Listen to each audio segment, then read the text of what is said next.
Hadirin hadirat Bapak Ibu tamu undangan yang berbahagia, untuk acara berikutnya adalah Mayudhah Hasanah. Dalam hal ini akan disampaikan oleh beliau Al-Mukarram Bapak Kiai Haji Dr. Nuril Arifin MBA. Kepada beliau waktu dan tempat kami persilahkan. Allahumma shalli ala Sayyidina Muhammad. Allahumma shalli ala Sayyidina Muhammad. Allahumma shalli ala Sayyidina wa Maulana Muhammad.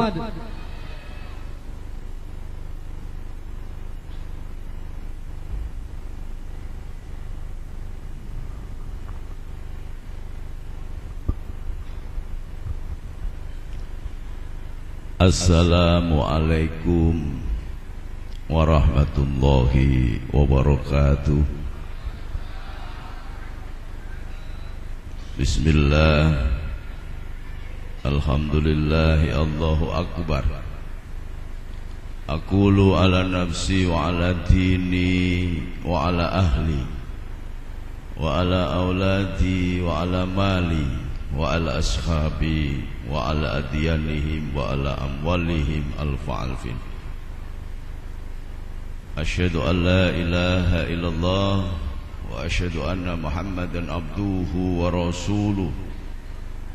Wa la hawla wa la quwata illa billahil aliyyil azim. Qala Allahu ta'ala, bismillahirrahmanirrahim. Allahu nuruz samawati wal ard. Masalu nurihi kamiskati fiha misbah. Al-misbahu fi zujajah. Al-zujajatu ka'annaha kawkabun duriyyu yuqadu min sajarah mubarakatin yaitunatil la sarqiyatin wala gharbiyah. Yakadu yaituha yudhi'u walau lam tamsashu nar. Nurun ala nur yahdi lahu linurihi man yasha. Wa yadribullahu al-amsala lin-nasi wallahu bikulli syai'in alim. Allahumma sholli ala sayyidina Muhammad wa ala ali sayyidina Muhammad kama shallaita ala sayyidina Ibrahim wa ala ali sayyidina Ibrahim wa barik ala sayyidina Muhammad wa ala ali sayyidina Muhammad kama barakta ala sayyidina Ibrahim wa ala ali sayyidina Ibrahim fil alamina innaka hamidum majid. Wa qala ta'ala summa ja'alnakum khulaifa fil ard linadhira kaifa ta'malun. Shadaqallahul adzim. Wa ba'du. Ingkang kinurmatan para alim, sesepuh, ini sepuh, haji sepuh, wabil khusus Hadratus Syekh Romo Kiai Haji Mas Safruddin, Romo Kiai Haji Abdul Basit, Romo Kiai Haji Bisri Romli MM niku Master Management singkatane. Nek kula MBA Master of Business Administration. Kiai Nasir SPDI, Kiai Haji Nasir SPDI, Maulana Habib Lutfi, para pengurus cabang NU Pekalongan, Kiai Haji Muslim, mobil khusus Adinda pengurus cabang Ansor Pekalongan, Muhammad Ahsin Hana lan Ketua MWC Kabupaten Buaran, Kiai Husai, PC Ansor,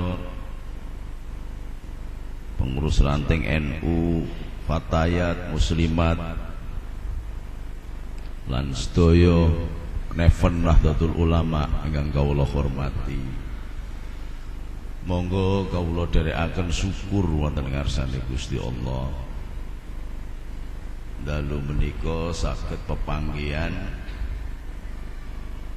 wonten tlatah ingkang kinurmatan. Selawat lan salam kita unjukaken dumateng junjungan kita Nabiullah Agung akhiri zaman Sayyidina Muhammad sallallahu alaihi wasallam. Allahumma sholli ala Muhammad. Allahumma sholli ala Muhammad. Alhamdulillah, suarane cek gandang. Niki pengajian tenggene kandang macan. Tapi alon-alon mawon wong kula batas terakhir kayak ini, stamina wis ra kuat.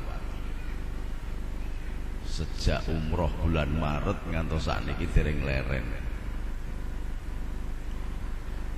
Yang paling membanggakan ketika kula dipun kengken dadi irup apel Banser Sekaresidenan Banyumas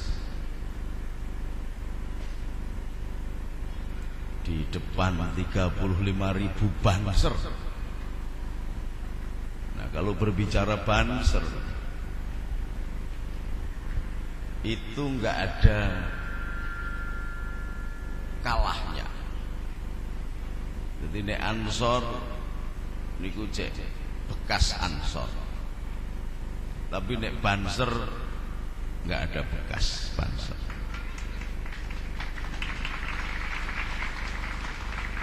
Saya terenyuh gurunya Mbah Abdul Jalil Tulungagung, ulama besar yang menjadi sahabat Gus Dur, usianya 111 tahun datang di Cilacap. Gus, saya Banser 111 tahun. Dan saya berdiri ini bukan mewakili siapa-siapa, tetapi mewakili Banser, karena dulu saya komandan Banser se-Indonesia. Dadi nek ana sing ngomong aku ki mlebu PKS iku teke goblok.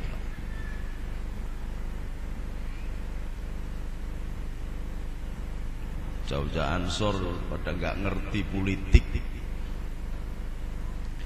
diputuskan dari akarnya. Zaman saya komandan Banser Jawa Tengah, Ansor itu sudah hampir mati. Sing ngono pemuda AMPI, pemuda Pancasila, dan pemuda-pemuda yang lain. Ansor mengkis. Maka zaman kepemimpinannya kakak saya Muhammad Nasir Rohmat, saya wakil komandan Banser Jawa, saya wakil ketua Ansor Jawa Tengah, saya bentuk Banser di seluruh Jawa Tengah.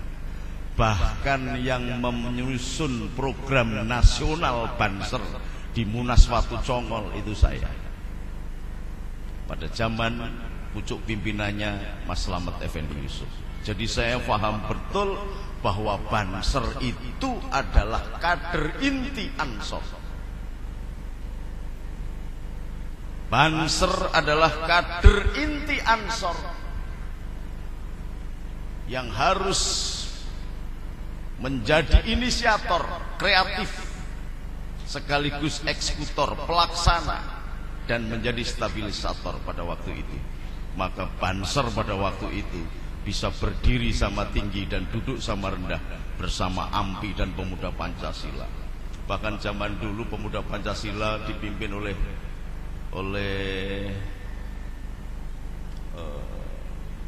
apa di Jawa Tengah itu. Nah, sempat ketemuan karena mau clash dengan Ansor.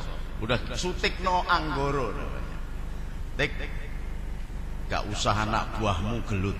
Kowe mbek aku wae gelut ning lapangan, sing kalah ngakoni kalah. Ojo ngono to Gus. Lah iya. Aja ngono caramu. Di Ansor ki wis kesuwen tidak. Tapi begitu aku muncul, maka kita siap bertarung menghadapi siapapun. Nah, sekarang mulai ambles lagi. Karena semua pengurus NU hampir terpecah belah oleh semangat berpartai. Ini wonten pengurus NU kula ngomong pisan. Wong NU niku nek mlebu PDI luweh PDI timbangane PDI. Nek mlebu Golkar luweh Golkar timbangane Golkar. Nek mlebu P3 luweh P3 timbangane wong P3. Mlebu PKB nggih padha mawon. Terpecah belahnya di situ. Oleh sebab itu, mari kita buka seharusnya bagaimana kita ini. Tak sambil duduk. Alhamdulillah. Ora ana kursi sing saka kayu wae diben ra ambles ini. Dari papan apa dari apa gitu biar enggak ambles. Kenapa kita harus mengadakan pertemuan begini? Kenapa saya diperintah langsung oleh Gus Dur untuk keliling Indonesia? Padahal saya nggak pernah jadi pengurus ranting PKB, tidak pernah jadi pengurus ranting P3 atau dimanapun. Karena Gus Dur sudah membaca bahwa Indonesia ini akan dihancur leburkan oleh lawan-lawan Indonesia. Makanya kemarin tanggal 28 saya bersama Kwek Kiangi, kemudian ahli pertambangan Muhammad Safruddin bersama dengan ahli perminyakan Abdullah Siddiq dan Riami Satria Kudu di Balai Kartini, kita munculkan satu bentuk tuntutan kepada pemerintah Indonesia ini, yang secara tidak langsung pemerintah Indonesia dipakai alat oleh luar negeri untuk menghancurkan bangsanya sendiri. Kenapa begitu? Salah satu diantaranya adalah niki wong NU ben paham.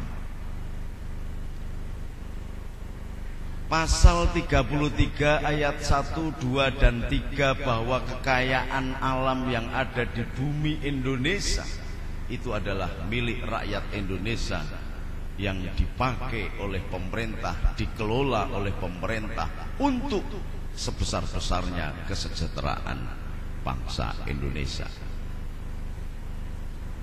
Tetapi yang terjadi, kita ini dikuplui terus. Niki nek wonten kiai dong rokok ngoten niku riyen nate Ketua Majelis Tarjih Muhammadiyah Profesor Dr. Hamim Ilyas nate ajeng didu kalih kula. Niki nek dibandingke kalih bensin. Ketua Majelis Tarjih Muhammadiyah naminipun Profesor Dr. Hamim Ilyas itu pernah seminar bersama saya dan Sidney Jun, ahli teroris Australia, yang ngundang KWI, Kewalian Wali Gereja Indonesia atau dari Katolik. Nah, kemudian karena diharamkan rokok, maka akan diadu dengan saya persoalan keharaman rokok. Saya tanya, Kang Hamim, nek sampean meh debat mbek saya mesti ra menang, awakmu ra saka pesantren. awakmu paling sekolah neng sekolah terpadu, terus masuknya ke gontor atau ke pesantren-pesantren yang di bawah naungan bendera Wahabi tersamar. Sekarang ini Wahabi tidak tersamar, malah ceto-cetonan, tetapi wong NU mlebu Wahabi kabeh. Makanya anak-anak sini semuanya disekolahkan ke sekolah terpadu. Padahal kalau ada tulisan terpadu itu punya PKS. PKS itu didirikan oleh Ikhwanul Muslimin. Ikhwanul Muslimin yang di Mesir itu adalah PKI-nya Mesir, yang sekarang berkuasa di Mesir. Kemudian masuk ke Indonesia, diterima oleh Habib Husin Al-Habsyi yang matanya buta. Tulung korsine sing kursi kayu wae ben enak kali enak. Kursi gegedean ngene iki marake ambeien. Allahumma sholli ala Muhammad. Kursi kayu aja, kursi yang bangku kayu atau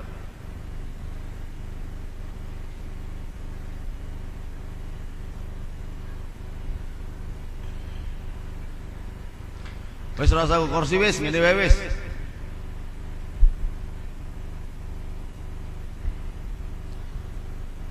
Masuk ke Indonesia diterima oleh yang mengaku Habib Husin Al-Habsyi, keturunan Arab dari Maluku dulu dasarnya, yang pernah ngebom Borobudur. Maka didirikanlah yang bernama PK, Partai Keadilan, untuk masuk ke pemerintahan. Ini biar paham anak-anak NU. Mendirikanlah yang namanya Majelis Mujahidin yang dipimpin oleh Ba'asir dan sekaligus pelarian dari Malaysia yang namanya Abdullah Sungkar, yang dulu organisasinya namanya Al-Irsad. Jadi Al-Irsad itu dulu organisasi orang-orang Arab yang membela Belanda. Supaya tahu ini. Maka berdirilah Majelis Mujahidin di Solo untuk masuk ke pemerintah pakai namanya PKS yang sekarang terkenal menjadi Partai Kelolot dan Sapi.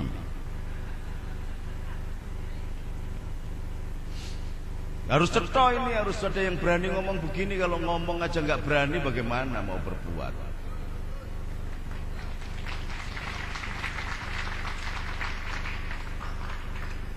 Kemudian bikin yang namanya HTI, tapi seolah-olah berdebat dengan PKS. HTI, Hizbut Tahrir.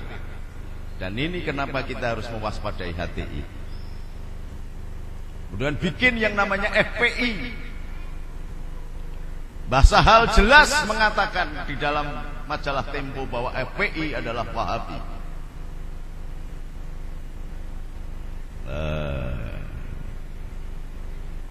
Ini semua bermuara untuk mengelola dan menguasai Indonesia. Ini semua adalah anak kandung dari zaman kekhalifahan Sayyidina Ali ketika diserang oleh kelompoknya keturunan Abu Sufyan namanya Muawiyah. Perang kemudian melahirkan kelompok yang bernama Khawarij. Kelompok Khawarij inilah yang memusuhi kelompoknya Sayyidina Ali dan kelompok Sunninya Sayyidina Utsman radhiyallahu anhu. Kemudian kelompok Khawarij ini pada tahun 1300 sampai 1600, saat itu Islam berjaya di seluruh dunia. Kekhalifahan Turki Ottoman di bawah Bani Abbasiyah berusia 890 tahun, dipimpin oleh Sultan Ahmad Tsani atau Sultan Ahmad II, diserang oleh Inggris dan Perancis. Bekerja sama dengan kelompok Khawarij keturunan Arab ini, Arab Badui. Maka Arab itu kata Nabi hasadul kufar wa nifaq. Arab itu mbah-mbahnya kafir dan munafik. Jadi Arab itu ada dua. Harus hati-hati, maka sekarang ini terjadi inflasi Habib, asal hidungnya mancung ngakunya Habib. Oke. Yang kayu enggak ada ya, yang kayu ya. Oh ya wes. Ketok mboten ngeten. Ketok to? Sehingga ngene wae lah, santai nggih. Turki Ottoman yang menguasai 2/3 dunia akan diserang oleh Inggris, Prancis dan Yahudi kerjasama dengan Arab Badui tadi. Jadi Arab itu ada dua, Arab bermakna kafir dan munafik, dan Arab bermakna asluhu. Kalau asluhu itu mengambil rujukannya alif lam ra tilka ayatul kitabil mubin inna anzalnahu qur'ana arabiyyal, ini maknanya bahasa asli. Jadi orang Arab sana meskipun bahasa Arab belum tentu mudeng bahasa Quran, karena Quran ini bahasa asli. Arabnya bermakna aslu, asli. Kemudian diserang bertahun-tahun sampai menjelang tahun 1500 sampai 600. Sultan Ahmad Sani kemudian berpikir, ini Islam harus diselamatkan. Maka dikirimlah para wali ke tanah Jawa. Dari India dikirim Syekh Maulana Malik Maghribi ke Jawa. Kemudian dari Palestina, kota suci di mana Masjidil Aqsa berada, Quds, atau dari kota suci atau kota Quds dikirimlah Syekh Ja'far Shadiq. Kemudian terkenal di daerahnya namanya Sunan Kudus di Kudus. Sunan Kudus kemudian selesai penugasannya kembali lagi, dikirimlah Syekh Subakir dari Iran datang ke Jawa mengangkat murid putranya Husin Azam Khan, adik sepupunya Sunan Ampel. Adik sepupunya Sunan Ampel itu punya namanya Husin Azam Khan. Punya anak diberi nama Ja'far Shadiq juga. Tapi Ja'far Shadiq yang kedua ini juga muridnya ulama Cina keturunan Sa'ad bin Abu Waqqas dan orang-orang Mongol di sana, namanya Tan Liang Sing. Kalau sampai neng Kudus, di situ ada jalan Kiai Teling Sing karena ilah Jawa. Tan Liang Sing jadi Teling Sing. Kemudian mengirim 5 orang tokoh ulama-ulama hebat yang dulu pernah ditinggali menjadi ibu kota Islam, yaitu Maroko atau Maghrib. Namanya Syekh Maulana Maghribi. Itu 5 orang dekat dengan Eropa datang ke Jawa. Lalu mengirim utusan dari Malaka namanya Syekh Abdul Jalil, terkenal sekali di tanah Jawa karena berkonkurensi dengan para wali yang lain, terkenal dengan sebutan Syekh Lemah Abang atau Syekh Siti Jenar. Dari Uni Soviet dikirim ulama besar Syekh Samarkandi, dari Samarkand ilat Jawa jadi Syekh Asmorokendi. Masuk Syekh Jamadal Kubro. Semuanya dikirim. Kemudian masih kurang lagi dari negara Kochi. Negara Kochi itu dulu provinsinya Jawa Dwipa. Dulu Jawa Dwipa itu zaman dulu sampai dengan Cina di provinsi Hunan, sebelahnya Birma, Birma sampai ke Thailand, Thailand sampai ke Bangkok, Vietnam, itu provinsinya Jawa Dwipa. Masuk ke bagian India menjadi salah satu provinsi Jawa Dwipa. Maka kenyang Kublai Khan datang ke Jawa ingin meminta salah satu daerahnya yang namanya Hunan ini untuk kembali ke Cina, tetapi utusannya Kublai Khan dipotong hidungnya oleh Kertarjasa. Nah, ini pelajaran sejarah. Nek ndelok ndomblongmu iki kabeh rada mudeng kabeh.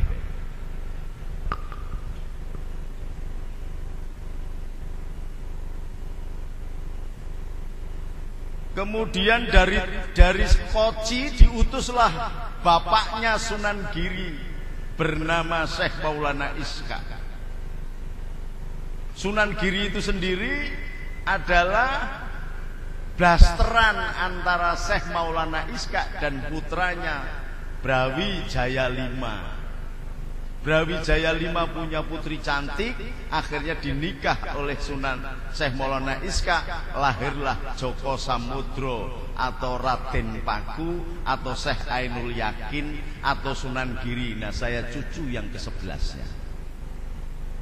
Jadi nek ana wong Ansor ngomong aku mlebu PKS kamplong cangkeme goblok.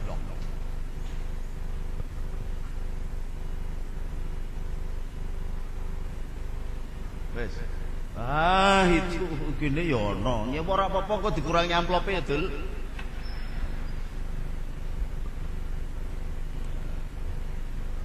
Alhamdulillah.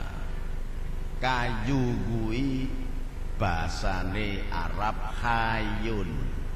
Kayu urip. Mula nek ana wong dodolan kayu kok ora pinter-pinter wiridan, pinter-pinter sedekah mesti bangkrut. Wong iki lembagane Sunan Kalijaga, lembagane para wali tanah Jawa itu adalah salah satu di antaranya nama Allah Hayu, ya Hayu, ya Aliyu, ya Maliyu, ya Wafiyu, ya Waqiyu, ya Qawiyu, ya Ghaniyu, ya Waliyu, ya Baqi. Maka inilah dari Sekoci itu didatangkan Syekh Maulana Iskak, kemudian sampai ke Thailand diundanglah Raden Rahmat atau Tan Boliang. Jadi marganya Tan. Wah, masuk ini saya agak berbeda dengan Habib Lutfi di sini. Kalau Habib Lutfi itu mengatakan ini Arab, enggak, bukan Arab. Habaib tetapi masih keturunan Cina dari Mongol. Karena masuknya kelompok-kelompok Arab itu dipakai oleh pemerintah Belanda pada abad 18. Masuknya Cina komunis, Cina Konghucu, dan Arab-Arab yang dari Yaman, dari mana-mana itu untuk lebih menjajah Indonesia. Ini dalam pertarungan untuk penguasaan legitimasi. Maka orang Jawa dikongkon ngundang Sayyid ning wong Arab. Tuan. Jadi wong Jawa itu budak. Ning ngundang Cina, yuk. Ya Pak ya. Kon ngundang yuk. Karena bangsa kelas satunya adalah bangsa Eropa. Bangsa kelas 2-nya Arab dan Cina, bangsa kelas 3-nya wong Kertijayan ini. Ini strategi penjajahan. Jadi itu masih saudaranya, keturunannya dari Sa'ad bin Abu Waqqas. Sa'ad bin Abu Waqqas ketika Rasulullah selesai hijrah dan membangun Masjid Quba, menugaskan salah satu sahabatnya yang dijamin masuk surga, masuk ke jalur Cina, jalur sutra, kemudian membangun masjid di Beijing. Sampai sekarang masjidnya dipimpin oleh Syekh Abdul Qadir At-Tobroni. Saya sudah ke sana kemarin, saya mewakili Gus Dur, diundang Perdana Menterinya Ho Jingto untuk bersama Kang Said Akil Sirot. Ini semua kemudian melahirkan satu lembaga yang bernama Wali Songo. Bahkan keturunan Sayyidina Abbas sendiri itu dikirim ke Jawa, sampai kemudian ke Wilyowotikto, ke Ronggolawe, sampai dengan ke Sunan Kalijogo. Itu penerusnya adalah ke Sayyidina Abbas, pamannya Rasulullah Sallallahu Alaihi Wasallam. Jadi Sunan Kalijogo itu bukan Jawa, itu masih keturunannya Sayyidina Abbas, paman Nabi.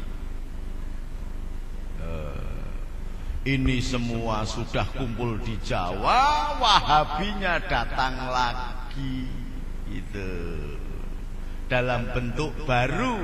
Maka ketika kemudian Turki Ottoman hancur, Abu Su'ud, yang santrinya Abdul Wahab yang santrinya Dr. Muhammad Abduh, kemudian membuat aliran baru yang bernama Wahabi sebagai keterusan dari Khawarij,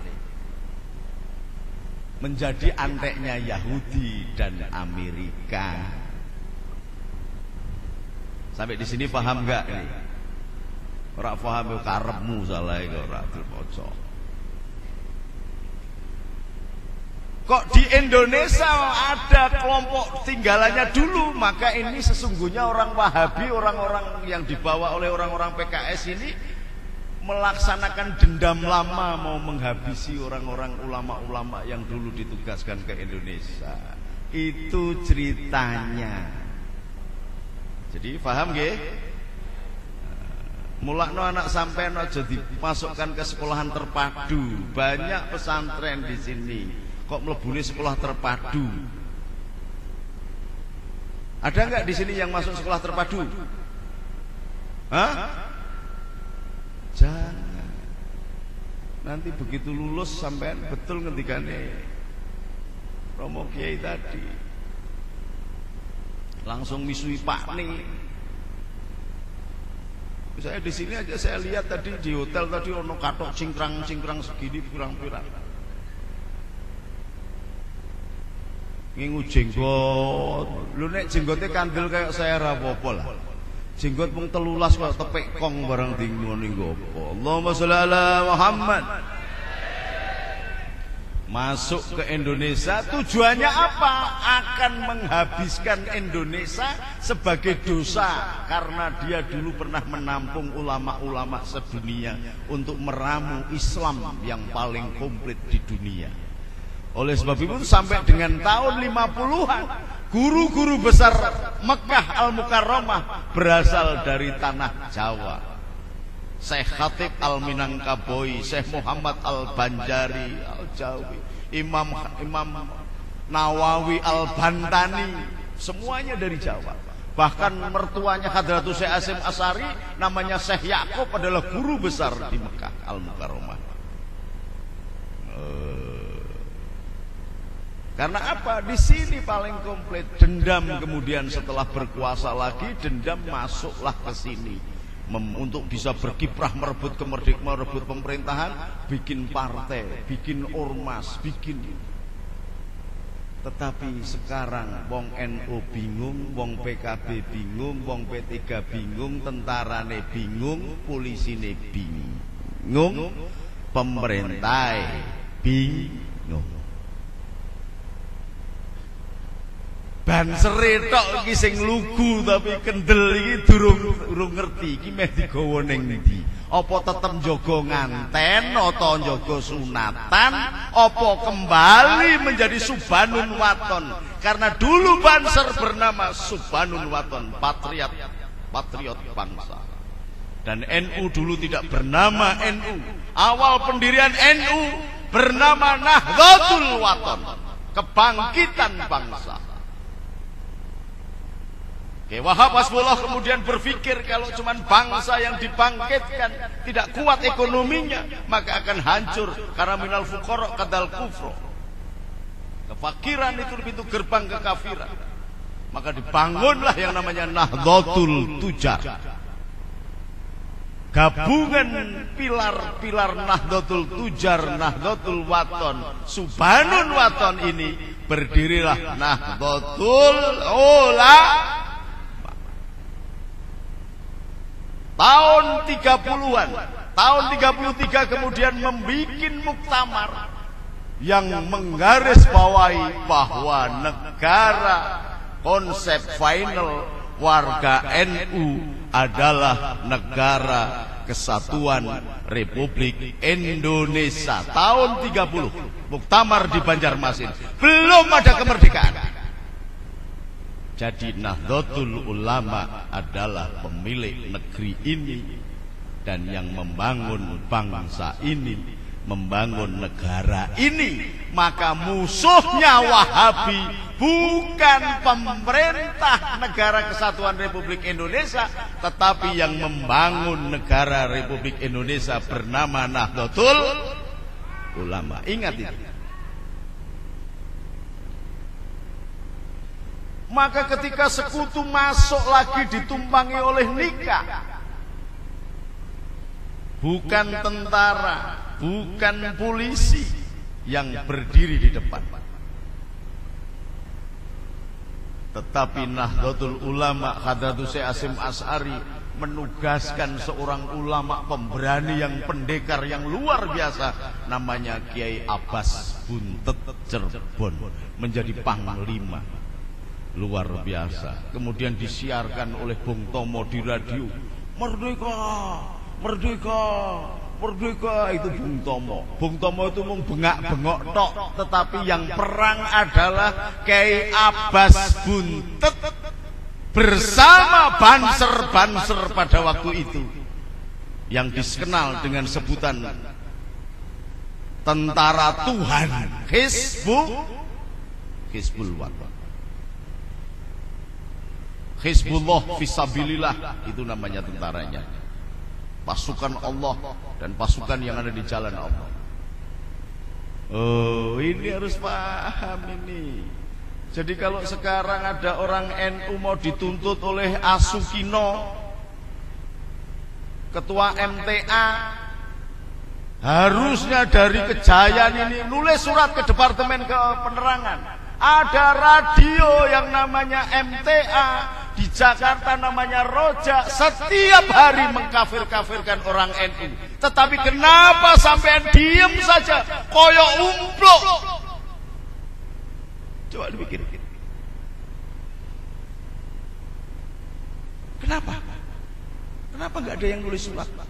Duh, pinter-pinter nulis surat, ono pelantikan barang, nulis surat dong. Ranting ini nulis surat ke Departemen Penerangan, tembuskan ke DPR, ke Presiden. Nulis surat ini karena ada satu radio yang setiap hari siaran terus.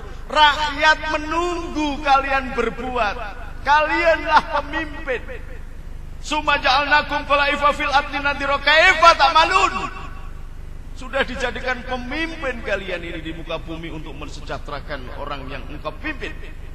Juknisnya jelas, kulukum ra'in wa kulukum mas'ulun an ra'iyatihi. Kalau hanya cuman memimpin partai tok kemudian melupakan rakyat, yang neraka jahanam sampean.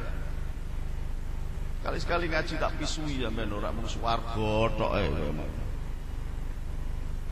Paham ini? Kenapa? Penakutkah sampean? Kalau sampai penakut, jangan angan-angan surga. Nabi sendiri memimpin perang sampai 33 kali. Ini tidak perang, hanya nulis surat saja. Ini ada radio namanya MTA, Majelis Tafsir Quran, yang berpusat di Solo, dipimpin oleh Ahmad Sukino, disingkat Asukino, Asukirek Keno.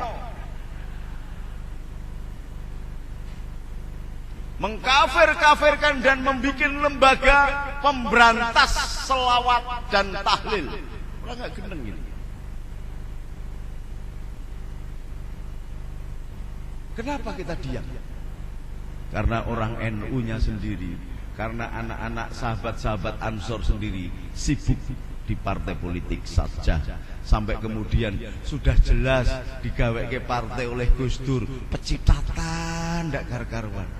Sudah dibelah-belah, akhirnya nanti orang NU tidak punya partai lagi karena tinggalannya pendiang-pendiang ulama tidak dipakai lagi.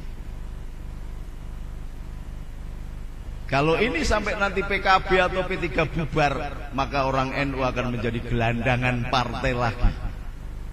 Gelandangan partai, ngemis-ngemis ke partai-partai lain yang tidak akan sampai dihormati sebagai orang NU. Tidak akan.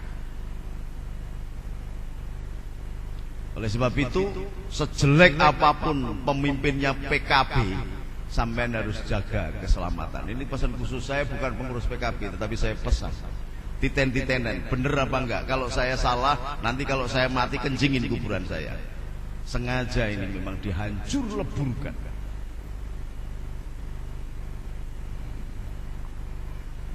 Nanti kalau sudah hilang, sampean akan jadi gelandangan partai yang tidak bisa menegakkan harkat dan martabatnya sebagai warga Nahdlatul Ulama. Masya Allah, kesalahan kita. Ada lembaga yang bernama MTA itu akan mendirikan, sudah membuat pemberantasan sholawat dan tahlil. Apa sholawat itu? Sholawat itu dari bahasa Aramiknya namanya selota. Selota itu bahasa Aramik, maknanya adalah ruku dan sujud. Kemudian bergeser menjadi bahasa Ibrani menjadi shalom, doa. Maka orang Kristen sering mengatakan shalom, shalom Yerusalem, doakan keselamatan bagi Yerusalem. Hingga sampai Nabi Daniel itu orang-orang Yahudi dan Nasrani sholatnya akhirnya tinggal duduk begini. Karena apa? Karena Masjidil Aqsa dirusak oleh orang-orang Yunani. Penguasanya orang-orang Yunani. Dikembalikan lagi pada zaman Nabi, zaman Umar. Zaman Nabi itu memerintahkan Usamah bin As, pemuda Ansor berusia 18 tahun, untuk memerangi Yunani, membela Romawi.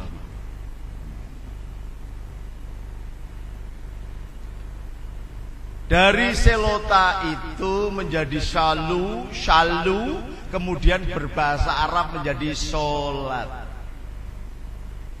Bentuk jamaknya sholat itu sholawat.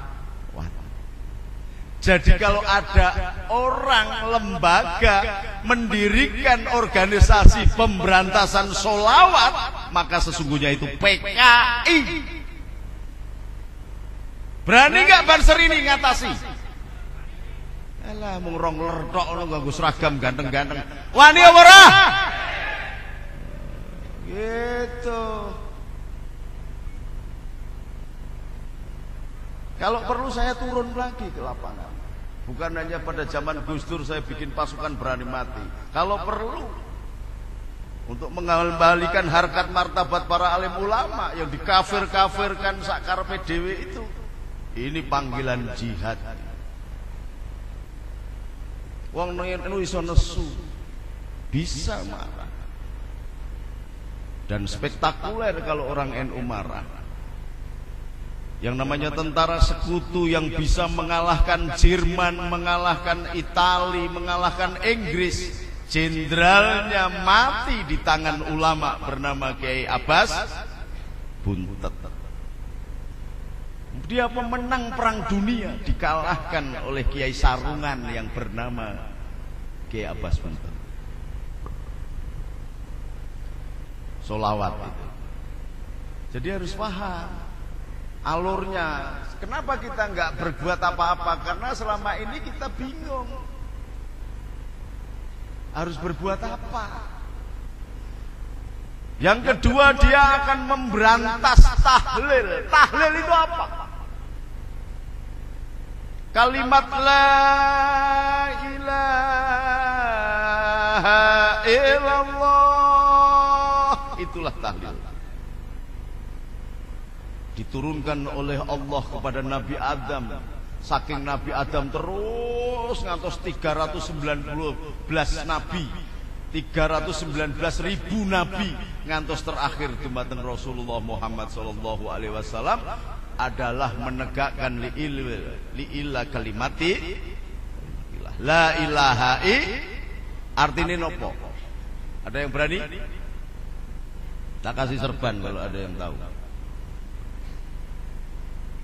Apa artinya la ilaha illallah? Hah?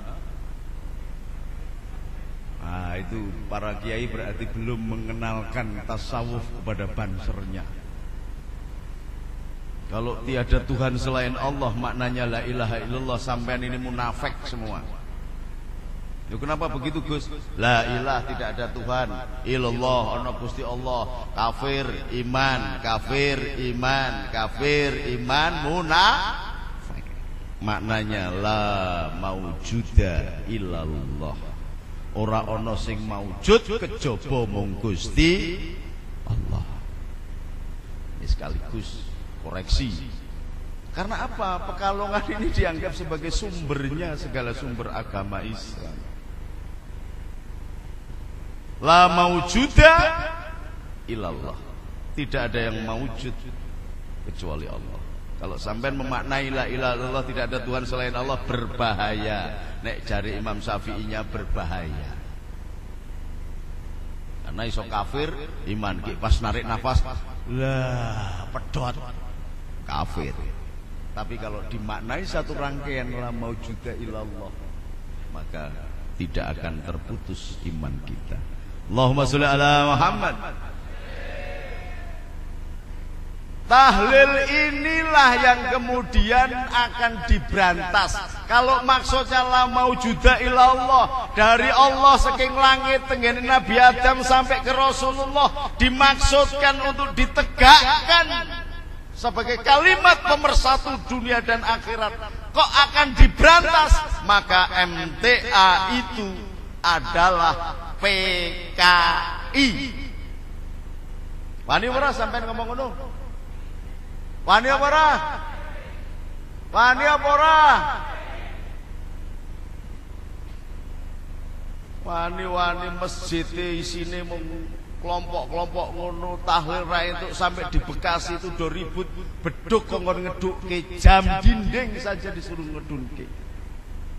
Orang-orang PKS itu masuk sedemikian kuatnya. Orang-orang Muhammadiyah aja, guru-guru Muhammadiyah itu kemarin saya ketemu sama namanya Tafsir, ketua pengurus Muhammadiyah Jawa Tengah. Kalau ada guru SD, SMP Muhammadiyah yang masuk PKS langsung dipecat. Wong NU sudah melakukan begitu apa belum? Sudah apa belum? Belum, malah anak Gus Solahuddin aja masuk PKS, tak kandani kowe. Ini kelembutan warga NU yang menjadi titik lemah, sehingga kita diombang-ambingkan oleh keadaan. Semua ini karena salah kita orang tua, salah kita orang muda terhadap pencermatan perkembangan ini. Mari kita istighfar kepada Allah, mudah-mudahan Allah mengampuni dosa kita. Astaghfirullah Rabbal baraya, astaghfirullah minal khataya. Barang astaghfirullah.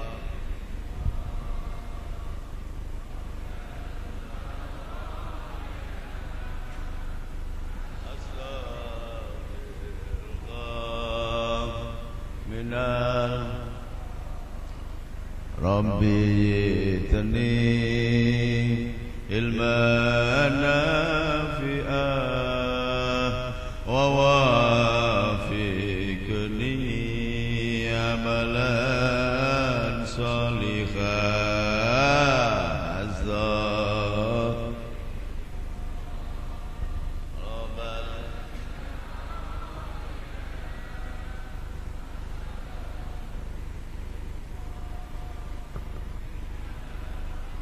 Ya Allah Gusti, mugi ngapunten dosa kawula dalu lan rinten lan dosanipun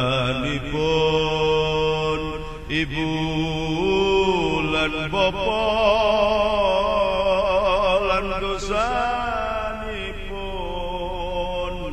alim ulama lan dosanipun tiang Islam sadonya.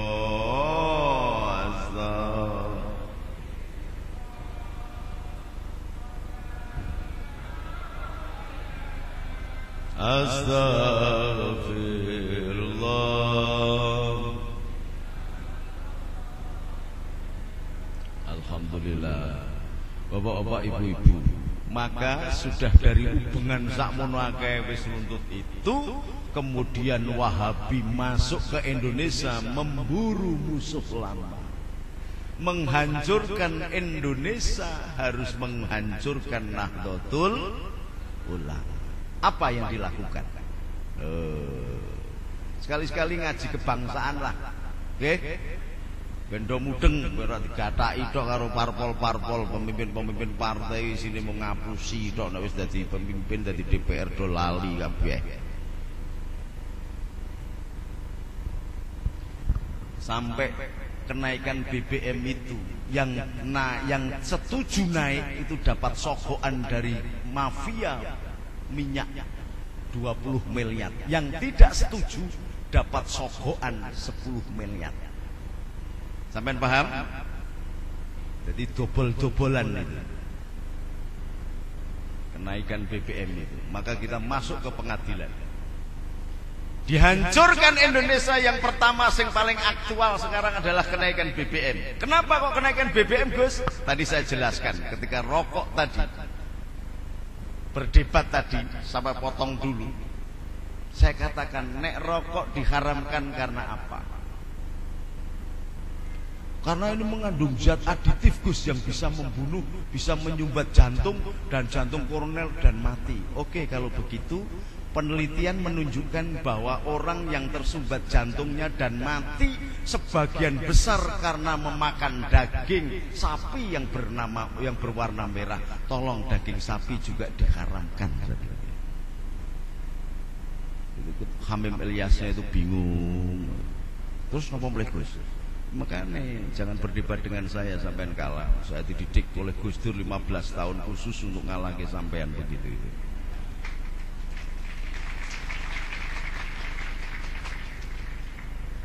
Tulung, kacang, kedele, tahu, tempe, melinjo, emping, kacang koro, kacang benguk, kacang opo kabeh diharamke. Lho kok ngoten, Gus? Asam ora.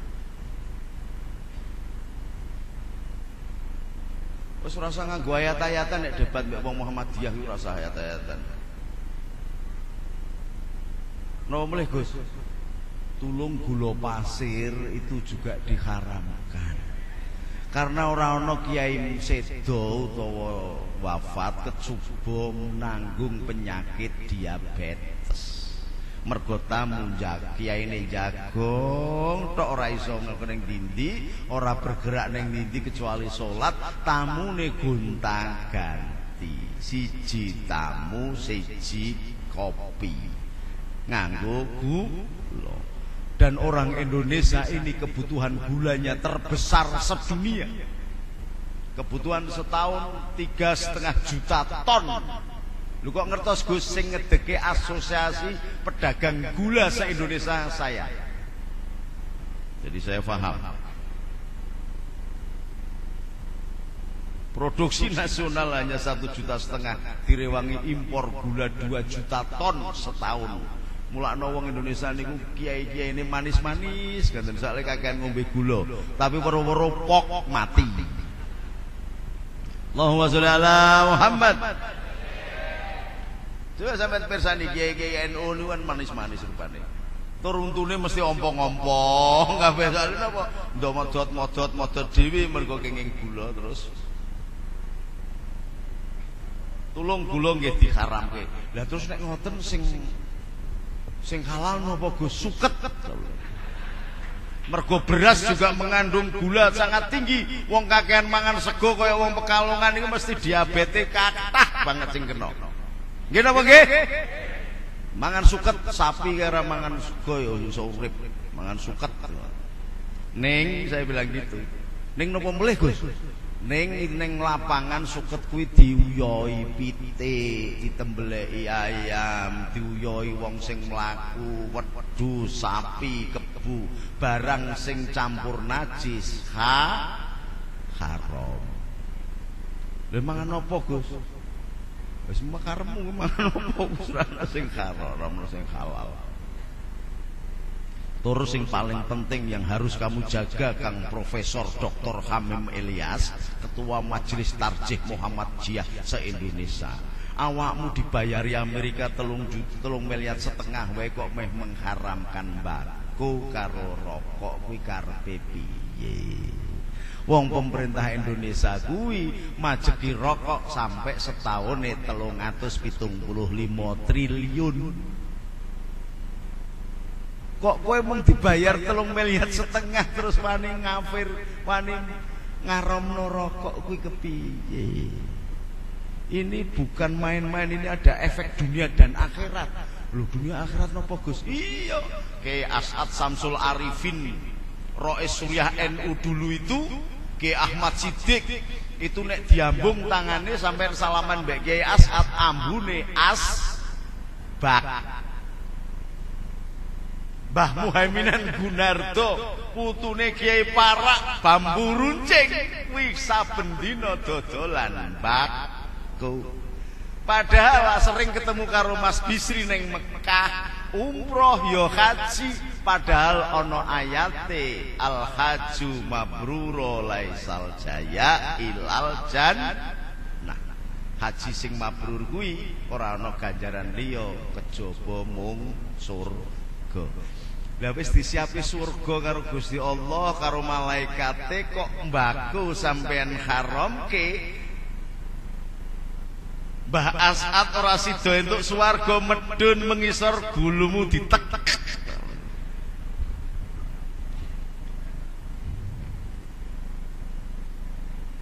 Mbako saja membuat orang ribut karena mengandung zat aditif jarine. Tetapi bensin yang sekarang dinaikkan itu berkualitas sampah. Ada 4 kelas tingkatan bensin itu. Namanya Euro 4, Euro 3, Euro 2, Euro 1. Euro 1 dipakai oleh Singapura, harganya makanya sampai 6.000 sampai 7.000.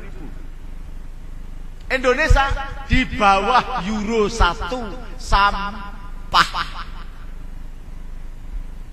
Jadi kalau sekarang politisi-politisi, ekonom-ekonom pemerintah mengatakan bahwa kita harus menaikkan BBM karena kalau tidak dinaikkan APBN-nya jebol dobol itu.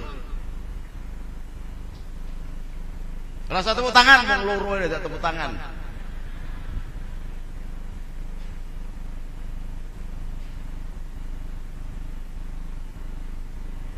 Jerman memang betul 10.000, 8.000 karena dia Euro 4, kualitasnya luar biasa, bagusnya. Lagi Indonesia standar 1 saja tidak lulus. Akibatnya apa? Akibatnya asap yang dikeluarkan oleh mobil-mobil kita ini kandungan zat aditifnya 100 kali lipat dibandingkan dengan rokok. Harusnya Muhammadiyah membuat fatwa haram atas BBM. Amakmu biar tahu ini. Dan asap-asap mobil itu kalau disedot kalian ibu-ibu sing sedang hamil, anaknya bisa autis. Kecerdasannya menurun, ghadabnya meningkat, maka anak-anak sekarang gampang marah, gampang berantem, gampang tersulut emosinya karena memang menyedot timbal atau PB atau timah hitam yang keluar lewat BBM. Maka tahun 2009 banyak mobil pada macet karena mengandung timbal yang demikian besar. Padahal pemerintah itu disuruh ngelola bensin yang ada di tanah air. Jumlahnya banyak. Itu dari hasil penelitian kemarin dari seminar saya itu ternyata diketahui biaya untuk nyedot sampai ke pom bensin, mulai eksploitasi sampai eksplorasi, mulai dari seismik sampai dengan eksplorasi sampai distribusi ke pom bensin, biayanya 975 perak. Nek pemerintah jual 4.500 saja sudah untung 3.000 rupiah lebih. Lah kok ini ngomong subsidi dari batok mana caranya berpikir? Indonesia dicekoki terus oleh pemerintah Amerika dan mengatakan bahwa ini umpama gelas isinya teh. Nek tak dol ning Kang Bisri payune 5.000. Karena saya jual ke Gus Aksin ketua Ansor, dia orang kaya, laku 10.000. Saya modalnya 900 rupiah, tak dol ning gone Kang Bisri payu 5.000. Berarti badi 4.000. Tapi nek tak dol ning gone Kang Aksin payu 10.000, berarti harusnya badi 9.000. Karena ini saya jual ke Kang Bisri yang merupakan wakil rakyat dan memang rakyat Indonesia, lalu saya mengatakan saya sudah memberi subsidi kepada rakyat 5.000. Itu bener apa ora? Bener apa salah? Salah. Selama ini yang diarani subsidi itu begitu dol kandhani, yang mudeng rakyat. Kita dihapusi terus-terusan. Jadi ini tak dol ning Kang Bisri 5.000, tapi nek tak dol ning gone Aksin 10.000. Mergo ini mung tak dol ning gone Kang Bisri, saya ada advantage, peluang keuntungan 5.000 ini saya katakan saya memberi subsidi kepada rakyat. Lho iki kan dobel-dobelan namanya. Tidak pernah mengeluarkan duit sepeser pun. Lah kenapa kok minta ke APBN? Duitnya kemana? Dibagi-bagi oleh koalisi partai itu. Maka kalau Kang Bisri mewakili PKB, semen takoni untuk bagian piro Kang Bisri? Apa mergo Kang Bisri ya wong jujur, wong Pekalongan dadi ora ngerti, mergo kek krungu iki perhitungane ya kan?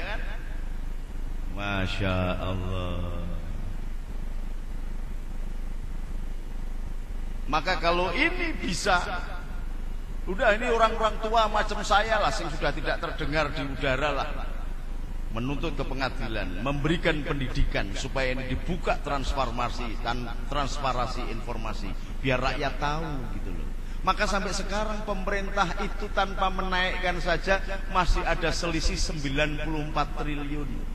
Itu duitnya yang APBN saya bisa mempertanggungjawabkan, tak dudoke nggone ning ndi ana sing katakan begini, katakan begini. Lagi me diuntal sopo 94 triliun ini. Kok malah menaikkan lagi? Harusnya pemerintah itu menaikkan pajak bagi orang kaya yang punya mobil, bukan menaikkan BBN yang berakibat kepada rakyat. Pajaknya dinaikkan, tetapi dengan pajak ternyata tidak efektif. Sebab katakan tidak pada korupsi nek sithik. Anas gitu katakan tidak pada korupsi nek sithik. Jadi surat Anas pas ayat hambalang monggo. Mergo di surat An-Nas ayat senturi monggo. Mergo katakan tidak pada korupsi nek sithik. Maka ada surat Al-Baqarah ayat Vitalia Honda Jazz regane 20 juta. Surat An-Nisa ayat Ayu Azhari 20 juta mergo susune gedhi.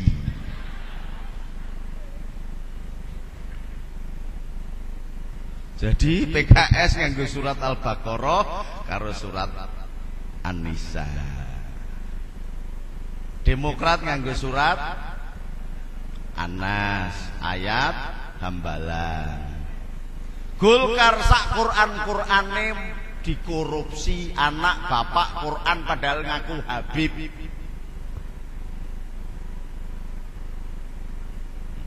Diuntal kabeh sak Quran-Qurane. Ya Allah, melibatkan koncone Kang Bisri jenengane Budi Priyono, wakil ketua DPR RI. Maka Makanya Kang Bisri hati-hati sampean sarungan gitu.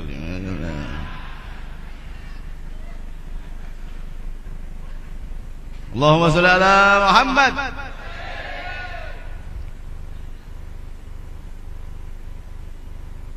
Saya ditawari oleh Mbak Maharani. Mbak Maharani ini orang Sunda, ibunya Sunda, yang ibunya menjadi istrinya salah satu presiden Amerika. Itu kebetulan sahabat saya. Datang kepada saya, Gus, janjane harga sapi di Australia itu hanya 23.000 sudah sampai Indonesia. 23.000. Lah ngono kok PKB milih Menteri Tenaga Kerja karo Indonesia tertinggal ya wis. Urusane dodolan budak karo kere-kere terus. Kenapa tidak mengambil pertanian? Wong Pekalongan itu orang Islam itu adalah dulu orang NU itu adalah perintis sebelum ada kadin-kadinan, ada hipmi-hipmian. NU sudah membuat Nahdlatul Tujar. Kenapa kita tidak mengambil Menteri Perdagangan PKB ini? Kenapa tidak mengambil Menteri Keuangan? Kenapa tidak mengambil Menteri Pertanian sekurang-kurangnya yang dekat? Karena NU ini adalah 80% dari 80% penduduk Islam di dunia, di Indonesia. Tetapi kenapa jiko ewok tenaga kerja adol budak didol ning Arab, kerja ning Arab, tidak dipakai muhrim, padahal nek wong umroh di bawah umur 40 tahun itu harus pakai mahram. Betul betul Kiai? Ini tenaga kerja kita masih belia-belia dikirim ning Arab. Akhirnya ditumpaki mbek wong Arab rame-rame. Ini biar tahu sampean, jangan bangga sampean duwe anak wedok dikirim ning Arab. Orang Arab di sana itu kalau mau nikah harus punya satu rumah, harus satu mobil, harus punya onta, dan maharnya sekitar 100 sampai 250.000 real. Alias sama dengan 500 juta rupiah. Karena tidak banyak yang tidak mampu, maka kemudian beli TKW, kerjasama dengan Departemen Tenaga Kerja yang mimpin sedulure Kang Bisri itu Muhaimin.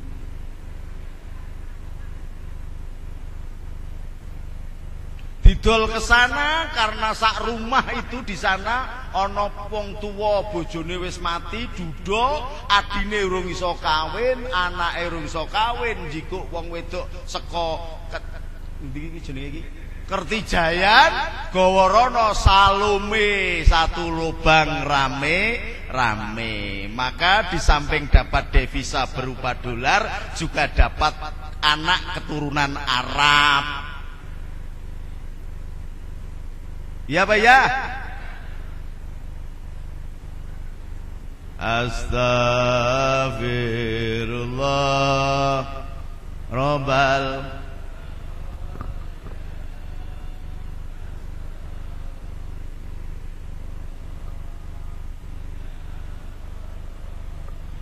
Al-mubadiru kanu ikhwanu sayatin. Mubadir itu padha mbek kancane setan. Wis disugati rak diombe kan mubadir. Surah kopi ora apa-apa, teh wis poko. Bismillahirrahmanirrahim. Kula ombe dhisik nggih.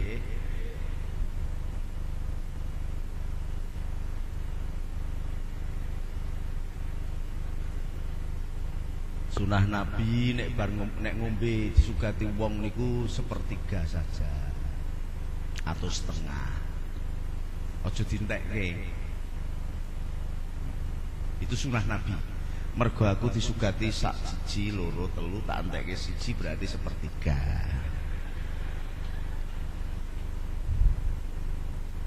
Ngaji NU ngeten niki. Allahumma sholli ala Muhammad. Dari BBM itu dihancurkan kualitas bangsa Indonesia. Nek lahir anaknya dadi degeneratif namanya, nama kesehatannya. Yang pertama. Yang kedua, dimasukkanlah faham-faham radikal untuk menghancur leburkan bangsa Indonesia. Maka yang dimusuhi oleh Wahabi adalah Nahdlatul Ulama. Oleh sebab itu di Banyumas kemarin saya tegas tegakkan kembali, saya perintahkan kembali, dan saya serukan untuk kembali kepada akidah ala ahlu sunnah wal jamaah. Intisarinya adalah tawazun, dari kata mizan, seimbang, tengah. Maknanya apa? Maknanya sebagai pendiri bangsa kita harus bisa menghormati dan tidak bolokono, tidak bolokene, tengah. Tawassut adil, dari kata wasit, adil kita. Nek wong Islam sing salah ya katakan salah. Tasamuh, toleran, maka sebagaimana ditunjukkan oleh Hadratus Syekh Hasyim Asy'ari ketika BPUPKI kemudian diusulkan oleh Mr. Maramis, utusan dari Sulawesi Utara, bahwa dia akan keluar dari Indonesia mendirikan negara Sulawesi kalau 7 kata di dalam pembukaan Undang-Undang Dasar 45 yang terkenal dengan sebutan Jakarta Charter tidak dicabut. Karena jiwa toleransinya, Hadratus Syekh Hasyim Asy'ari memberikan nasihat kepada Kiai Haji Agus Salim dan Kiai Wahid Hasyim. Oke, disetujui. Lalu ada yang penasaran, M. Nasir penasaran, tanya kepada Hadratus Syekh Hasyim Asy'ari, "Lu kenapa? Ini kan kesempatan. Ini pembentukan negara baru. Begitu ini kita kuasai Islamnya." Hadratus Syekh Hasyim Asy'ari mengatakan, nanti akan muncul zaman bahwa orang Islam akan dilindungi oleh orang Kristen, orang Yahudi, orang Hindu, orang Buddha, secara tidak langsung. Sekarang yang terjadi, Libya itu dipimpin oleh Kolonel Muammar Gaddafi. Dia adalah mursyid torekoh terbesar di dunia yang namanya Sanusiyah. Sekarang sedang membangun, pada waktu dijatuhkan sedang membangun negara baru. Jadi negara umpamanya ini Kertijayan ini, kemudian dia ada tanah luas, dibangun lebih hebat, 100 kali lebih hebat dari Kertijayan. Namanya Kertijayan juga, karena tanahnya masih luas, sedang dibangun. Kenapa bisa membangun? Karena investasinya 70% masuk ke negaranya. Beda dengan Indonesia. Ada londo teko nyeroti minyak neng kene, duit penjualannya digowo neng londo. Indonesia mau ngentuk buruh karo sampai, karo limbai, karo narik pajeke sebesar 10%. Tok.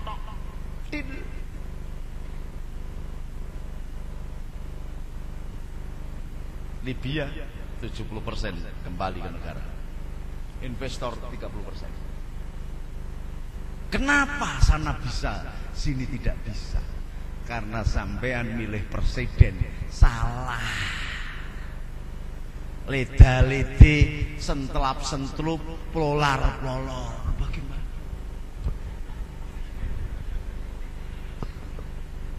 Oke, John, oke.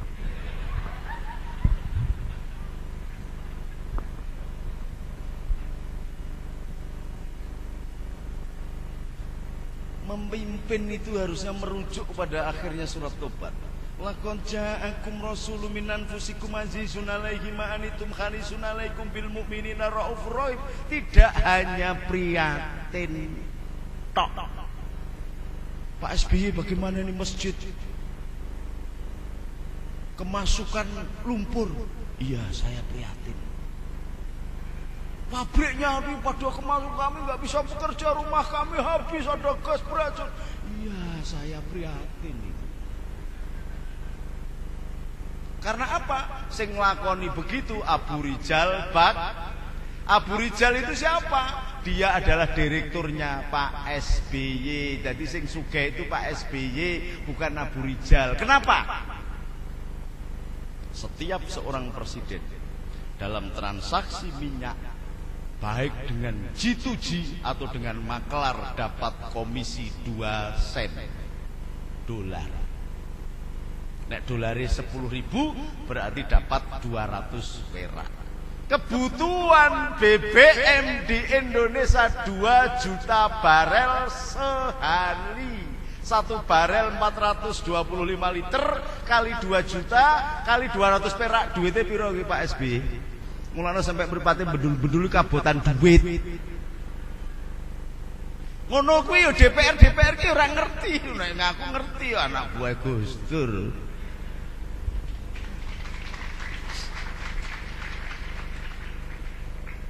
Jadi Abu Rizal Bakri miskin, itu anteknya Pak SBY. Makanya sampai wong sing berbuat kuwi Abu Rizal Bakri alias sing berbuat Pak SBY ana bencana sing ngetokke duit negara sing bayar rakyat lho kuwi piye?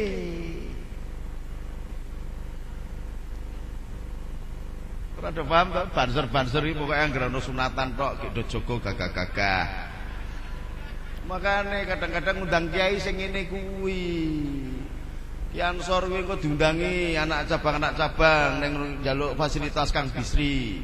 Ngundang aku belajar diskusi, ngerti pemahaman, problem solving, SWOT analisis itu bagaimana, cara mengatasi persoalan bagaimana itu. Begitu undang para kiai-kiai ben mireng. Ngono aja mung opah lapel giliran ana FPI ra do wani nggo apa? Raja rono, raja rene, raja rono, raja rene sampai gegere wis panuwun tok diroja raja. Giliran perang ora do wani.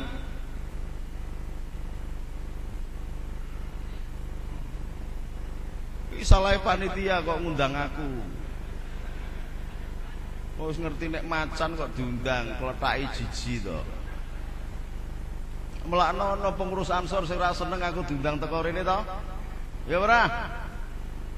Goblok kuwi jenengane kuwi. Ansor harus turun ke lapangan. Paham kalau zaman saya Ansor wah militan. Banser militan. Begitu ulamanya diserang oleh kelompok yang tidak jelas, langsung turun, bikin pasukan berani mati. Gitu. Lawang Ansor, Banser kok nunggu instruksi dari, belum dapat instruksi dari pimpinan cabang. Oh pimpinan cabang menunggu, saya belum dapat instruksi dari pimpinan wilayah. Ada ketuanya Jabir ya ora bakalan no instruksi to, melek wae ora alasan gitu. Jabir melek wae ora alasan.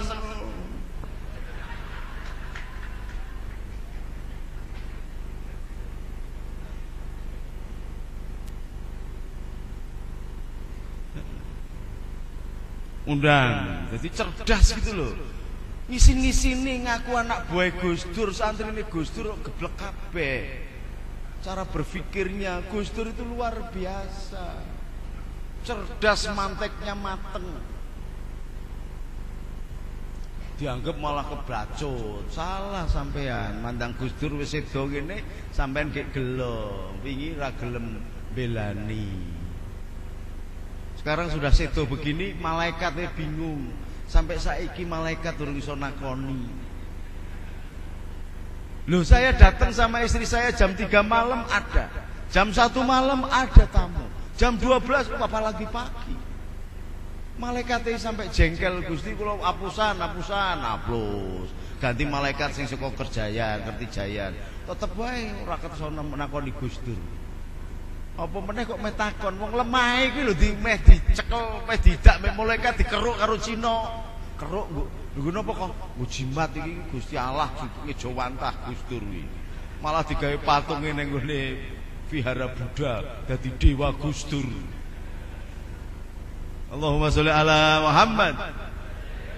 Dan Gus Dur sudah memberikan keteladanan bagi kita bagaimana cara berpikir dan beragama yang baik.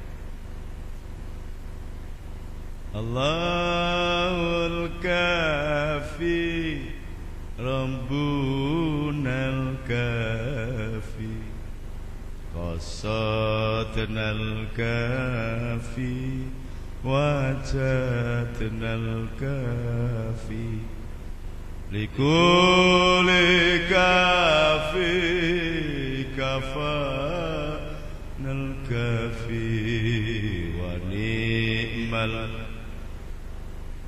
alhamdulillah. Iki pirang menit meneh iki aku ngomong iki kan ana bait lufi to. Berapa menit lagi? Hah? Panitiane ndi? Wah kacau iki. Lagi pembicara kedua nanti Habib Lutfi rawuh enggak ini? Hah? Mboten rawuh. Ya wis nek ana rawuh Habib Lutfi beliau kan senior, saya harus sapan wa taatan. Nah itu Habib betul, wis pinter, nasabe cetha. Yarfa'illahu ladina amanu minkum waladina utul ilma darajah. Gusti Allah melihat ketinggian ilmunya, bukan nasabnya, tapi ketinggian ilmunya. Itu Habib betulan. Saiki akeh Habib dodol kloso ning pasar ora payu terus ngaku dadi Habib. Ngomong pawitan modal serban sak ban Vespa karo minyak wangi tangane mbah wong. Mabruk. Allahumma sholli ala Muhammad. Monggo jajal kita telusur sedikit ajarannya Gus Dur. Bareng-bareng ya. Allahul kafi nal kafi qasadnal kafi wajadnal kafi likulli kafi kafanal kafi wa ni'mal kafi alhamdulillah. Do para kanca priya wanita aja kur ngaji syariat loko kur pinter dongeng nulis lan maca tembe burine bakal sengsara. Allahul kafi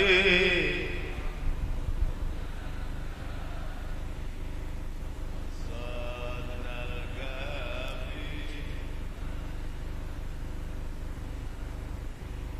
likulli kafi kafanal kafi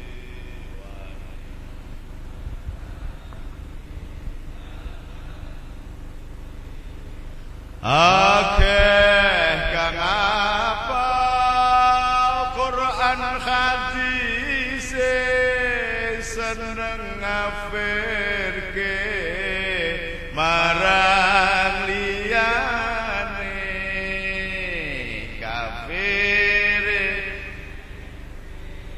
gak dikateke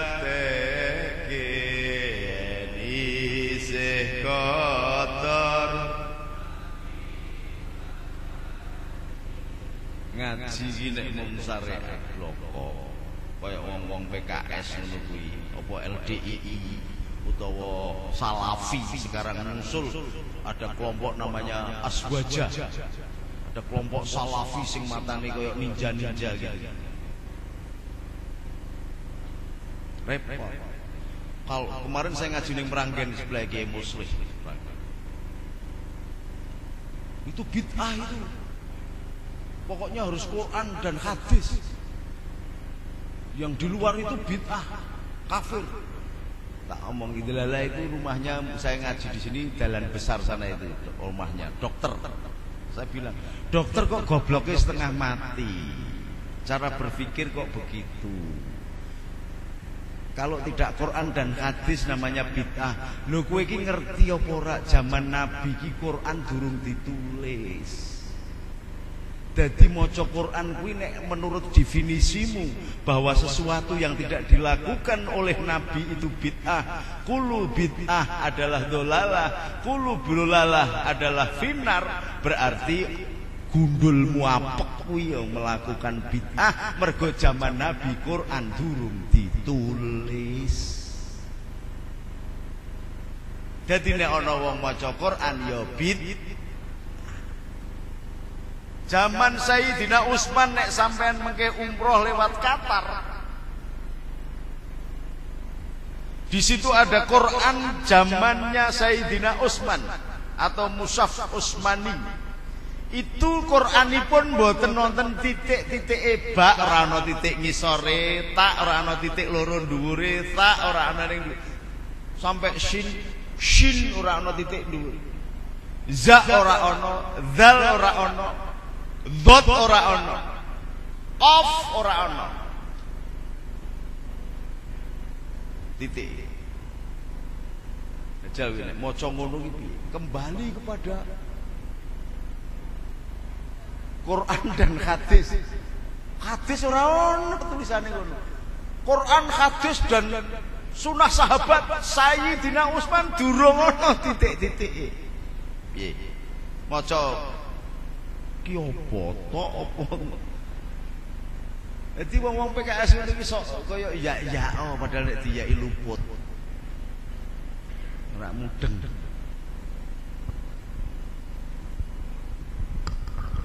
Wah itu pakai Sayyidina itu bid'ah.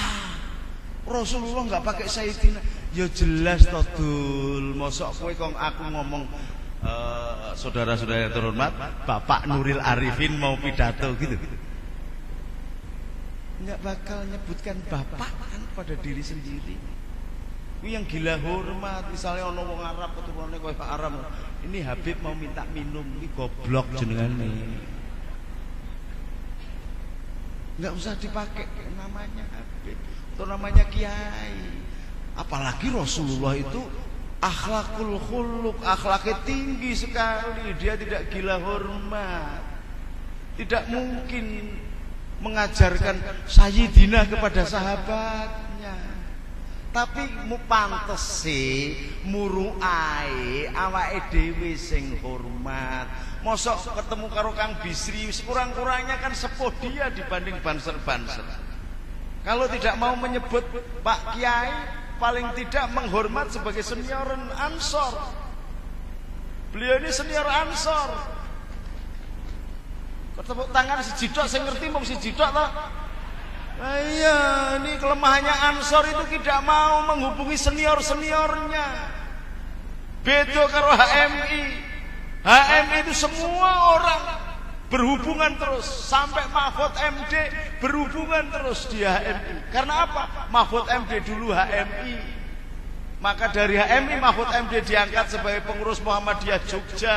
Zaman Gus Dur aja dicangking jadi NU.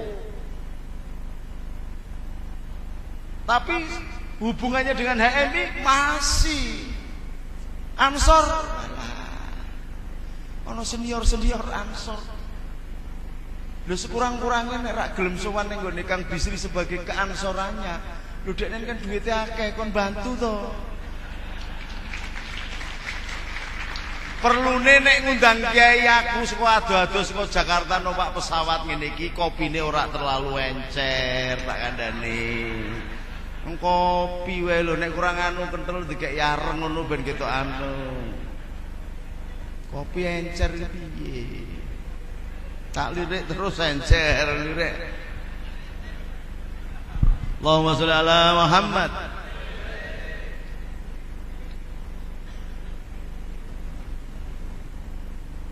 Dawe salat iki piye? Akimi salat. Akimi salat. Atau paling tidak kemudian terus piye? Diterjemahke oleh Nabi. Solu kama raaitumuni usolli. Lah kuwi piye? Wong jaman kuwi ora ono sing nulis. Kowe maca karo apa? Sing ngandani sapa? Kok ora ana ijma, ora ana kias, ora dienggo kuwi sing ngandani sapa? Wong kuwi iso ngerti nek salat tak diawali dengan definisi salat, diawali dengan takbiratul ihram, diakhiri dengan salam. Iki sing nulis ulama kok. Generasi setelah sahabat, tabi'in, tabi'in kalah ulama. Imam Syafi'i, ora imam-imaman. Piye? ngaji kalau syariat bloko kacau. Lho ki nek kon terus maca, lho kowe kaji sing ngongkon kaji sapa? Quran kok ada wa atin finnasi bil haji ya tukari jalan wa ala kulli dhamirin yatina min kulli fajin amik liyasadu manafi allahum. Maka saya berhaji. Lho ki maknane apa dul?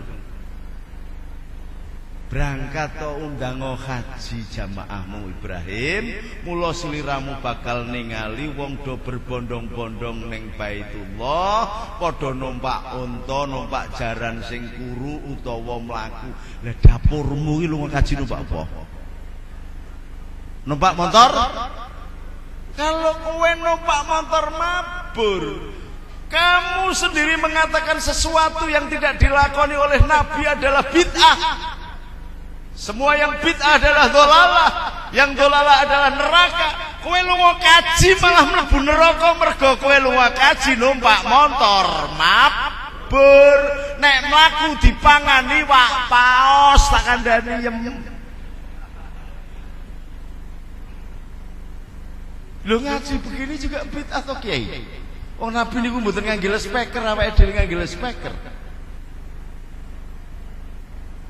Nabi nek ngaji nganggo uplek, ora nganggo listrik.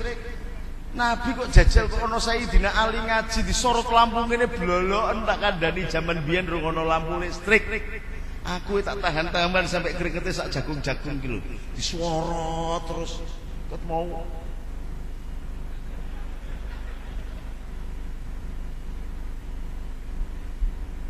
Di sini cara menaklukkan orang-orang yang gemar mengatakan bid'ah, ajak berpikir yang jernih.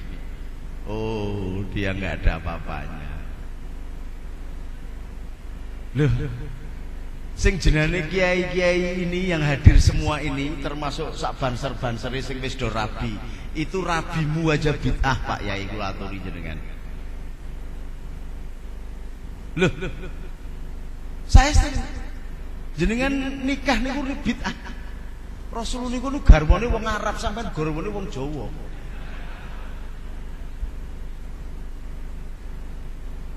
Lho ki napa mboten? Definisinya itu bid'ah itu apa coba? Yang tidak dilakukan oleh Nabi, namanya bid'ah. Goblok kok diuntal dhewe. Allahumma sholli ala Muhammad. Maka harus ngaji dengan hakikatnya, dengan makrifatnya. Sayyidina Abbas alaihissalam, radhiyallahu an, sudah pinter minta didoakan oleh Rasulullah sehingga didoain Allahumma faqihu fiddin wa 'allamahu ta'wil. Maka tidak ada seorang pun yang berani menafsirkan Al-Qur'an tanpa bertanya kepada Sayyidina Abbas. Tidak ada orang yang berani menulis kitab tanpa bertanya dulu kepada Sayyidina Abbas. Karena apa? Satu ayat di dalam Quran itu dipun terjemahaken, dipun tafsiri hatta nganggih bumi 7 samudra 7 benua kanggih kertase, 7 samudra kanggih tintanya nggak bakal cukup. Nek ada satu kata kok bisa ditafsiri dengan pas, berarti Gusti Allah tidak maha kuasa. Berarti nama ya alim tidak pas untuk Allah. Satu kata itu artinya bisa macam-macam, malah bisa pada saling salah paham. Lho napa saged Gus? Satu kata kok malah membuat orang salah paham? Bisa. Saya dulu pernah mimpin haji-haji jenderal pengikut peserta Lebanas, termasuk Jenderal Mutoyib, termasuk Jenderal Kuswara. Nah, ada Kapolda Banten itu ikut dulu, perempuan namanya Siti Fatimah atau siapa. Pas nggawa tas begitu diperiksa, kan bedogol-bedogol diperiksa, ditakoni. Nggawa buah kesemek, ngertos mboten kesemek? Napa niku? Kledung utawa kesemek, nek di Jakarta namanya buah genit karena ada bedaknya. Tangkoni sama petugas imigrasi. Mahada dengan PD-nya. Hada kesemek. Wah, langsung petugas imigrasi ini ngamuk-ngamuk. Wah. Orang ngerti tuh. Wong memang bener kesemek dikit. Ada kesemek ngono ta. Ngenesu petugas imigrasi ini. Saya diundang. Syarif Ta'al. Fi muskilah. Nah, piye napa. Duduhke buah. Mahada. Oh, saya langsung ngerti. Oh, hada kesemek lughat Jawa au Sunda, la lughat Arabik. Iki kesemek bahasa Jawa atau Sunda, ora bahasa Arab. Sebab nek bahasa Arab kesemek kus kelamin muk mbokmu.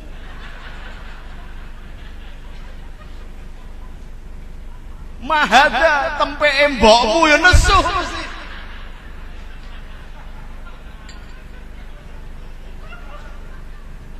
Nesu.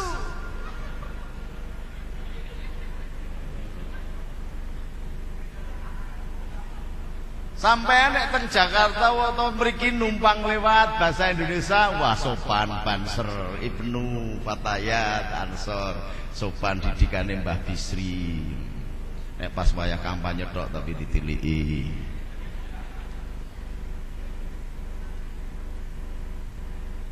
Tapi nek teng Malaysia numpang liwat di Balang Watu sampean. Mergo numpang itu sanggama, berhubungan seks lewat bubur gratis. Numpang liwat oh Balang Watu sampean. Di sini sopan. Gentenan Pak Kuswaranya tak enteni kolonel itu bagian apa kalau silabus itu nyusun silabus itu kurikulum Lemhanas.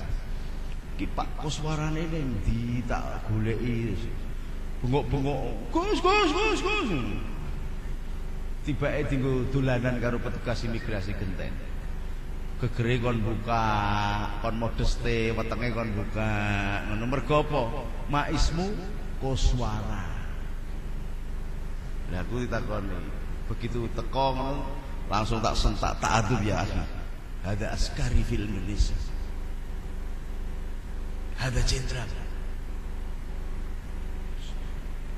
Mergo jenenge Kuswara, kus kelamin warok geger, kon buka gegere endi apa ana sing nempel nang gegere.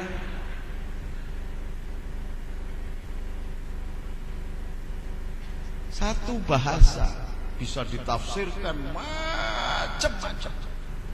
Dan Allah lah pemilik kolam itu. Allah lah pemilik kata itu. Allah lah yang mengajarkan kata itu. Maka Allah itu adalah Ya Alim, Al-Alim, ilmu yang luar biasa. Maka jangan ngaji cuman di buku-buku. Ini luar biasa. Ilmunya Allah itu luar biasa. Wali-wali yang didatangkan ke Jawa dulu itu kemudian melakukan penetrasi budaya, mengajarkan tentang agama, tidak hanya syariat tetapi sampai kepada tasawuf tingkat tinggi. Dari kecil dikenalkan ilmu tasawuf. Awake dhewe mengenal ilmu tasawuf sejak umur belia. Dan tidak harus daki-daki. Wong Jawa itu wali-wali yang datang ke Jawa itu luar biasa. Kon nyebut bismillah ra iso ya wis besek semeleh. Ya kayu ya koyum ra iso Sunan Geseng nyebrang laut malah modale ya kayumu ya kayuku. Faizin tekan Kertijayan kene ya Paidin. Fauzan dadi Paijan. Ora apa-apa. Ilat Jawa diajari ilmu tasawufnya dengan bahasa yang bisa diterima oleh masyarakat Jawa. Gusluku batinuka ilat Jawa dadi sluku bathok. kumbanatimu gusluku batinuka. Dadi sluku bathoke elaelo mencuci hati batinuka dengan la ilaha illallah. Ila Jawa bathoke elaelo. Sirumaya silu dadi sirama menyang Solo. Menuju kepada Allah itu harus pakai tawasul. Iso ngerti huruf ki sing ngajari ustate, tekan Quran kiyaine, tekan ini kiyaine, tekan ini tawasul. Kenal Gusti Allah saka huruf. Ini rahasianya wa'tasimu bihablillahi jami'a wala tafarraqu. Pakai tawasul, jembatan emas untuk mencari Allah itu. Oh enggak, kalau saya itu langsung enggak pakai wasilah-wasilahan, langsung ke Allah. Dapurmu lho sing kenal Gusti Allah, kenal dapurmu saka ngendi? Wong Gusti Allah ku wis meremake memiliki mekanisme biar dikenal oleh manusia hambanya, diturunkan nabi-nabi. Nabi-nabi ini membawa risalah-risalah untuk bisa mengenal Allah. Lha kok ngarang dhewe aku ora nganggo tawasulan langsung ning Gusti Allah. Wah, bikoplak wis.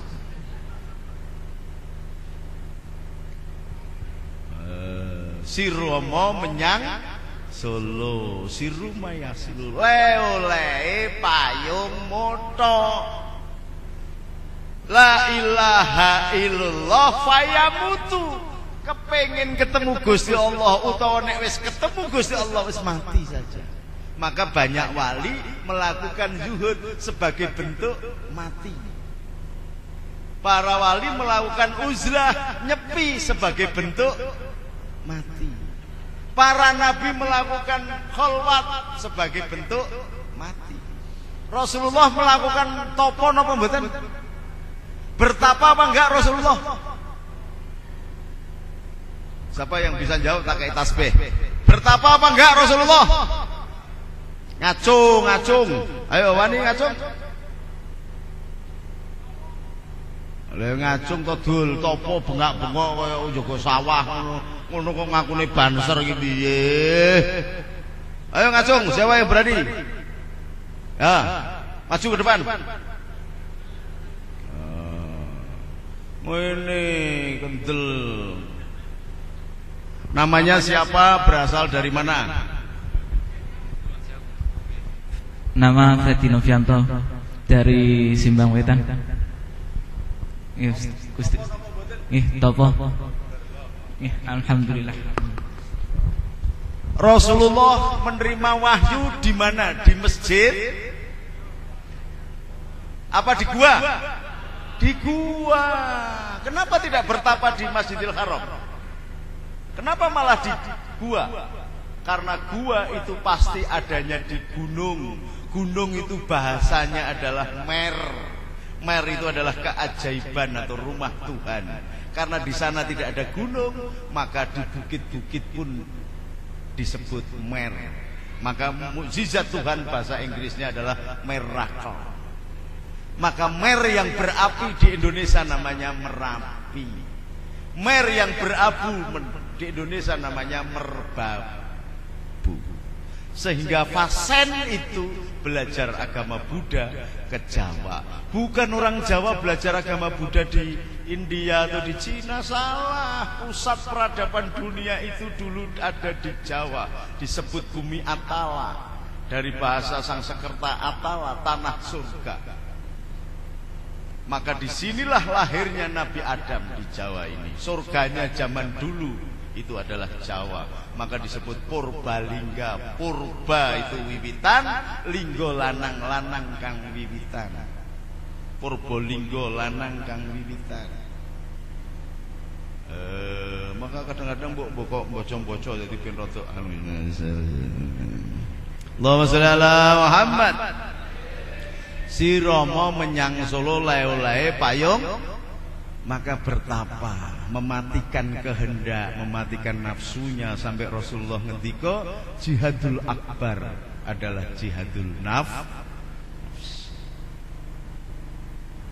Dadi nek awake dhewe kepengin golek Gusti Allah mburu donya tok alah ora bakal ketemu. Ora bakal. Makanya syaratnya orang yang takwa itu wasyari'u ila maghfiratin min rabbikum wal jannatu arduha samawati wal ardu udzal muttaqin, itu adalah tandanya adalah alladzina yunfikuna fisyarra wa dharra. Tidak memburu dunya ning bagi dunya kepada siapa saja yang membutuhkan, tidak urusan agamanya apa, suku bangsanya apa, suka atau tidak suka, bagi. Karena ini adalah sifat ar-Rahmannya Allah. Sifat ar-Rahmannya Allah kalau kita pakai maka akan menghidupkan roh Rabbani, roh ketuhanan yang ada di dalam diri manusia yang bernama ar-Rahman. Maka kalau ini sudah kita pakai sebagai baju, sebagai libasun, maka kita akan seperti matahari menyinari kepada siapa saja.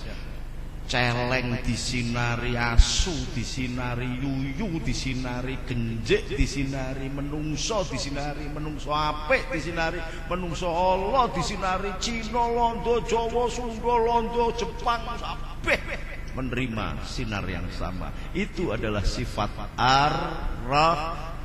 Itulah yang ditegakkan oleh akidah ala ahlu sunnah wal jamaah. Maka Indonesia menempatkan semua suku bangsa dan agamanya dilindungi oleh Nahdlatul Ulama dengan akidahnya yang bernama tawazun, tawasud, tasamuh, itidal, tumakninah. Itu rahasianya. Jadi kalau sampean sudah mengembalikan lagi kepada akidah Ahlussunnah wal Jamaah, harus menjadi pelindung bagi Cina-Cina, pelindung bagi Kristen-Kristen, Syiah, Ahmadiyah, karena mereka tidak kita lihat akidahnya, tetapi kita lihat sebagai makhluk Allah yang berhak tinggal di dunia, dan negara ini memiliki hukum semua warga negara berhak tinggal di sini. Soal urusan akidah, mlebu neraka babah, mlebu swarga babah, urusane Gusti Allah. Kita menyelamatkan Nahdlatul Ulama warganya, bahwa dia caranya begitu, engkau begitu, aku begini, sama saja. Lakum dinukum waliyadina. Allahu Rabbuna wa Rabbukum. Lana amaluna walakum amalukum. Ini Nahdlatul Ulama. Jadi enggak sembarangan diajarkan ngumbah ati la ilaha illallah. Gusti Allah iki mung Gusti Allah itu saja. Apakah kita sudah menyembah Allah? Ternyata belum. Karena apa? Karena ketika enggak punya duit, kita kemudian jadi bingung. Maka NU kembali sekarang. Kalau ini kok kenapa Banser kok dikumpul-kumpulkan, maka ini sebagai tanda kalau Banser wis do kumpul kabeh, pasti akan ada prahara. Titen-titenan. Kalau kumpul Banser sudah kumpul-kumpul begini, pasti ada prahara. Karena Banser ini orang-orang yang lugu, pinter-pinter, cerdas-cerdas, yang kena pembagian kursi ora kebagian, dikatakan mbek ketua Ansori terus. Lho bener. Banser nek ana apa-apa nomor 1 perang dhisik. Tapi pembagian kursi DPR ora tahu, Banser kok dadi DPR ora tahu. Paling banter wis diamplopi 20.000 njogo nganten wis senengi ra karuan.